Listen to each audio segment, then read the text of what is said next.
Hello everyone, আসসালামু আলাইকুম। Moment blogs থেকে সবাইকে অনেক অনেক শুভেচ্ছা। কাচকি মাছ বা মলা মাছ নিশ্চয়ই সবাই পছন্দ করেন। আজ আপনাদেরকে দেখাবো কাচকি মাছ বা মলা মাছের পাতুরি, সেটাও আবার লাউ পাতা দিয়ে। প্রথমে আমি মাছগুলো ম্যারিনেট করে নিব। আমি মাছগুলো ভালোভাবে পরিষ্কার করে কেটে ধুয়ে নিয়েছি। তারপর এর সাথে দিয়ে দেব পেঁয়াজ কুচি, তারপর দিয়ে দিব টমেটো কুচি, তারপর এর সাথে আমি অ্যাড করব কাঁচামরিচ কুচি। ঝালটা আপনারা বুঝে শুনে দিবেন, যে যেরকম ঝাল খেতে চান।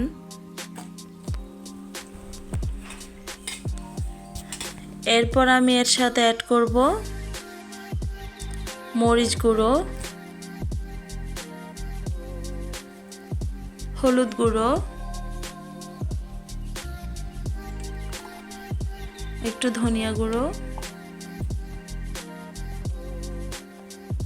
জিরে গুঁড়ো, লবণ, স্বাদ মতো সরিষা বাটা, আর সবচেয়ে ইম্পর্ট্যান্ট সরিষার তেল। এই রান্নাতে সরিষার তেলটা কিন্তু মাস্ট। পাতুরি রান্নাতে সরিষার তেল না দিলে স্বাদটা সম্পূর্ণ আসে না। এবার আমি ভালোভাবে মেখে নেব, এমনভাবে মেখে নেব যেন রান্নাটা অর্ধেক মাখাতেই হয়ে যায়।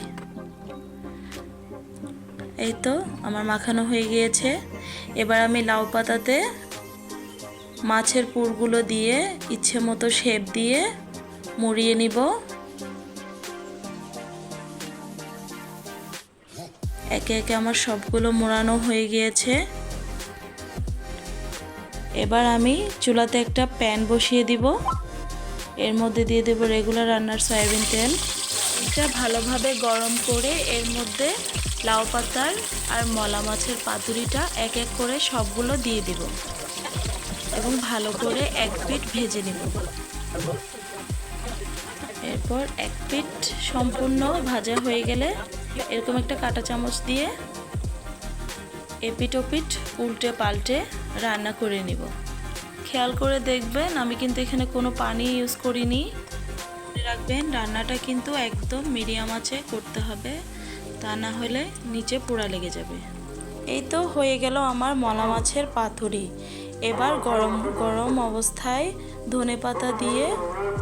ধনেপাতা কুচি দিয়ে নামিয়ে নিব।